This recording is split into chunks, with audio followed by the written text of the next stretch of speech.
Hello, welcome back to the channel. It's been a whirlwind few weeks if you've been a Watford fan. Paolo Pezzolano has departed the club. Javi Gracia has returned, and we've had the rumour mill around Emmanuel Dennis potentially coming back to the Orns. So much to discuss and dive into today as we look ahead to the fixture against Sheffield United this weekend. But before we take a look at that, we're going to hear from Sheffield United fan Hal to get his views on the game. Hello Watford fans, fancy seeing you here. Hal here from the Sheffield United Way.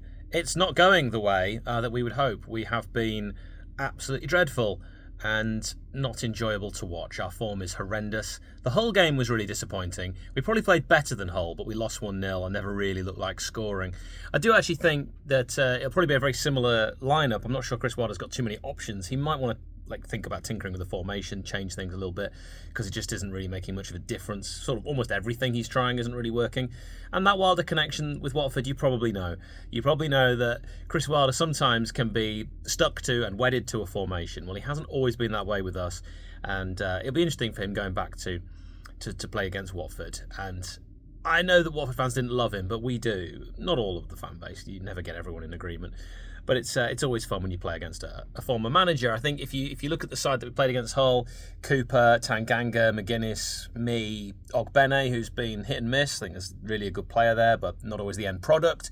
Peck, Matos, who's definitely dividing the fan base. If you've heard our former striker Carlos Saba talk about him, he's not a big fan, but plenty of people think he looks pretty good.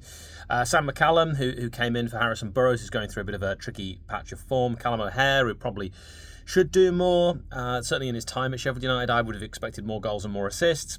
Gus Harmer, who can sometimes be found out of position, but is still the player of the season for the Championship last year. And Tyrese Campbell, who's just not quite looked like the Tyrese Campbell of old.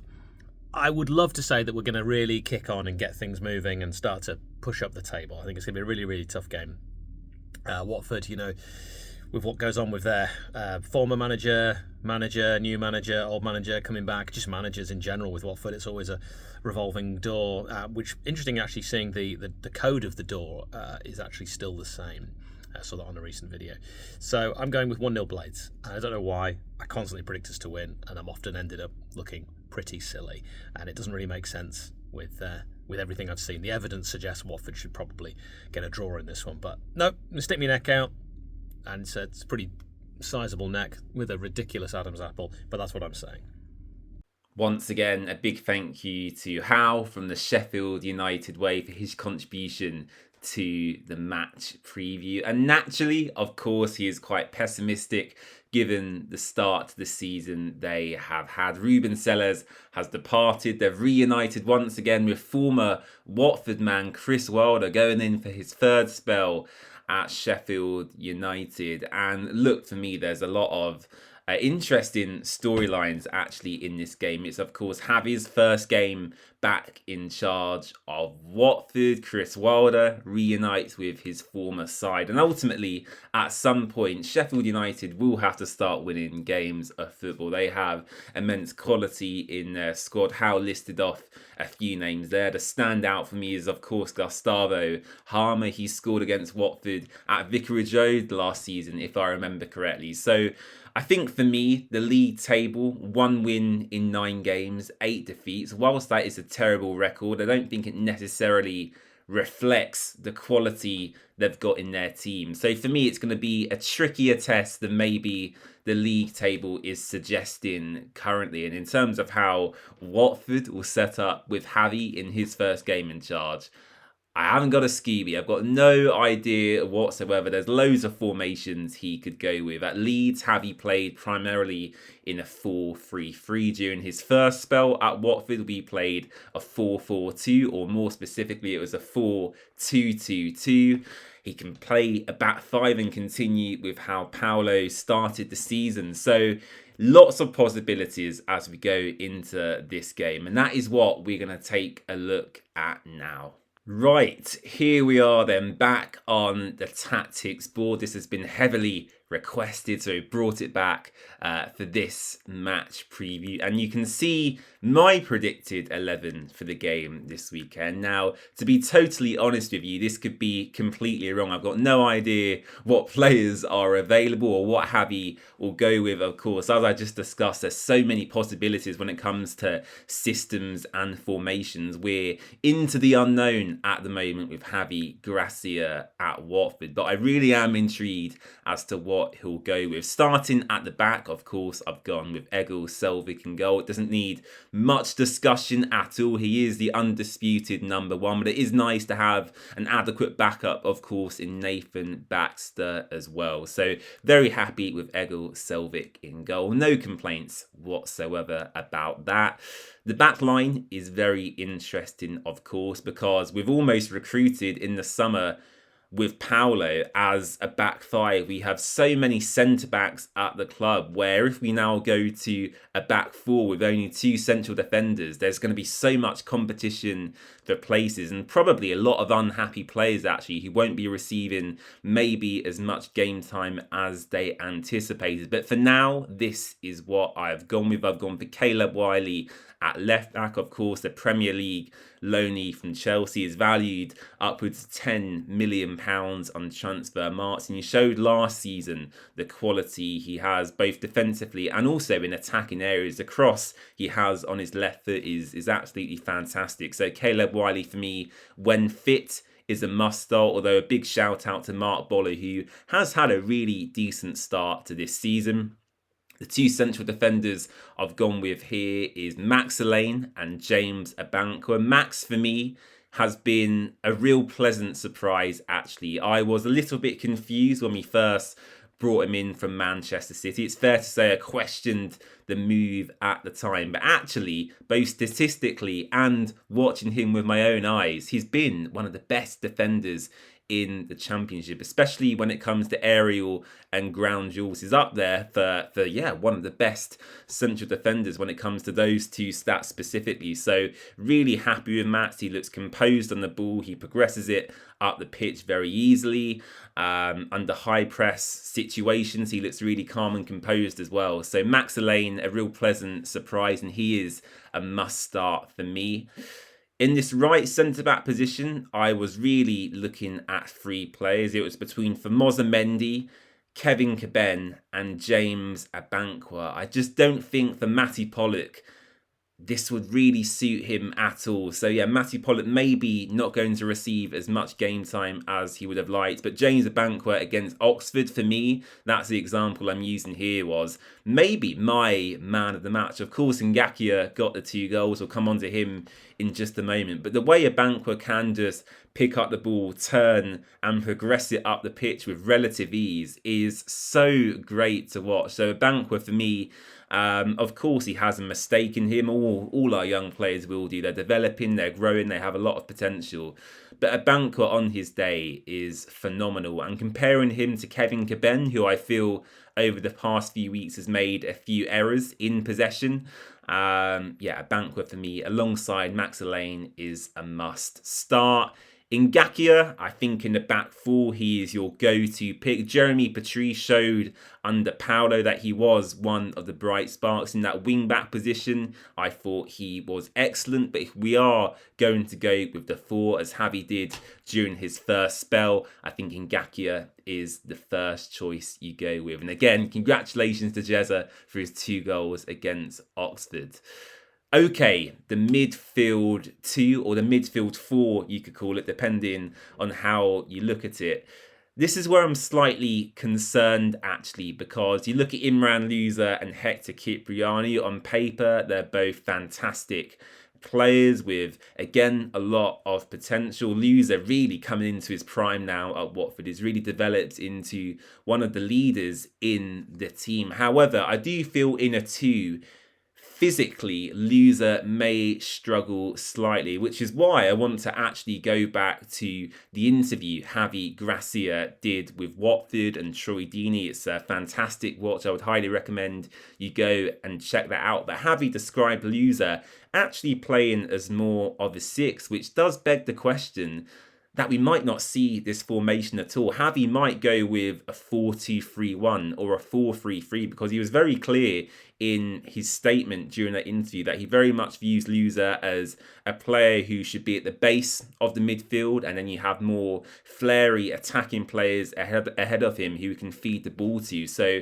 yeah, maybe we won't see this formation at all. But yeah, if Javi does stick with a 4-4-2, as I said, there are red flags for me in regards to, obviously, not his technical ability because he's the best in the team at that, Imran. I've got no doubts about that. But yeah, physically, I do feel he could get man-marked out of the game potentially. So yeah, Imran Loser and Hector would be my picks in the midfield.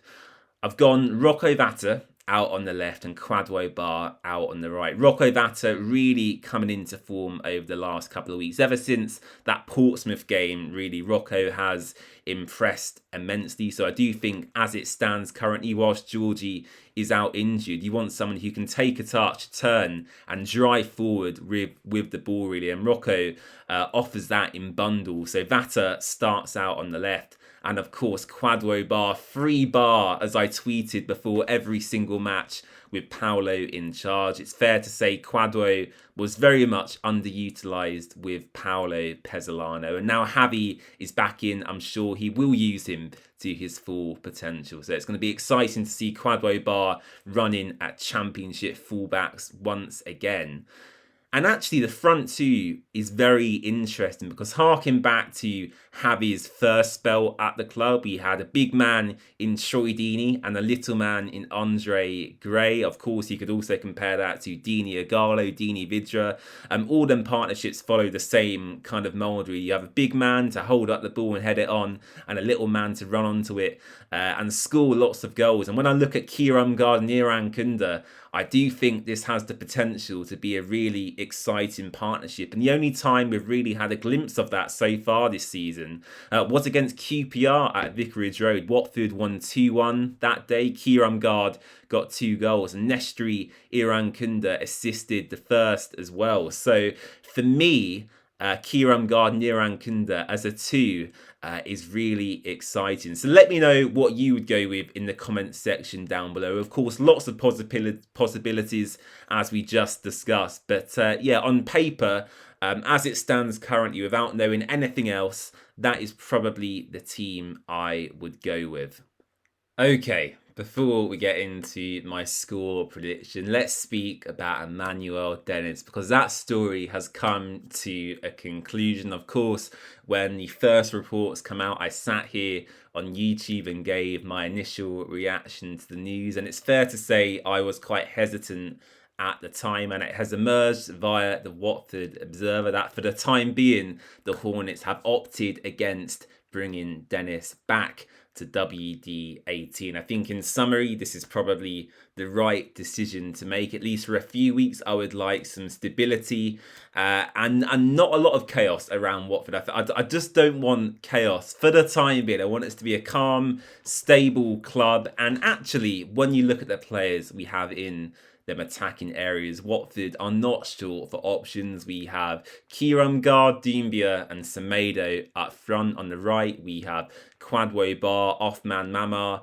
and Nestri Irankunda. On the left, we have Rocco Vata and Georgie Shafatatse when he's fit. And all these players can actually play both on the right, on the left and up front if they need to as well. So I think we're fine when it comes to depth in them attacking areas. Of course, it would have been nice to have seen Dennis once again. I do feel personally he has an X factor about him that some of our current crop don't have. But as the report from the Watford Observer stated, for the time being, Watford have opted against the move following fitness and medical tests at the training ground. However, it is something we may reconsider in the January transfer window, which I think is perfectly fine. I think if Watford get to January and we're still struggling to score goals and put the ball in the back of the net, I wouldn't be opposed to a short-term deal for Emmanuel Dennis. But as I said, looking at the options we have now, Othman Mama is killing it at the Under-20s World Cup. Vata is on form. Bar is back and fully fit. Irankunda is scoring goals for Australia. And we have 3 striking options up front with Georgie Shakvatatse soon to return to fitness as well. So yeah, for me personally, we didn't need another option in them positions. But if the deal was cheap to do and we want to revisit it in January, then of course we can have another conversation then. But interesting nonetheless. And it's given me some content to talk about here on YouTube as well, which I'll never complain about. Look, I think ahead of this weekend, I am cautiously optimistic, I think is the word. Watching Javi in his interview with Troy Deeney made me quite emotional, actually. It was very nostalgic watching them two talk, more so about the 18-19 season and the memories that gave us as fans. So yeah, really pleased and happy to have Javi back. The vibe around the place already seems to be one of optimism and hope and positivity, which is always good. And for me, I'm going to go for a 1-1 draw away at Bramall Lane. I think Watford clearly this season have struggled to keep clean sheets, and I don't think that's going to change within one game. But a draw away from home at a side who notoriously have been very good in the Championship, for me, would be a decent result, regardless of the start to the season they have had. So yeah, I'll go 1-1 away from home this weekend. I should be here actually on Saturday doing a live match watch long. I'm not totally sure yet, but I'm 90% confident I'll be here on Saturday afternoon doing a stream for the game. So if you're not doing anything and you want to watch along with me, feel free to join me once again here on YouTube. You can also follow The Watford Way across all our social platforms. We're on Twitter, Facebook, Instagram, where I've recently just hit 5,000 followers as well. You can also check out our TikTok page as well. So lots of content to look at. Of course, I'm here. I'm available. Feel free to message me on any platforms. I'll try and get back to you. And yeah, looking forward to hopefully a very successful era under our happy Spaniard, Javi Gracia. Thank you for watching. I'll see you again soon. Bye-bye.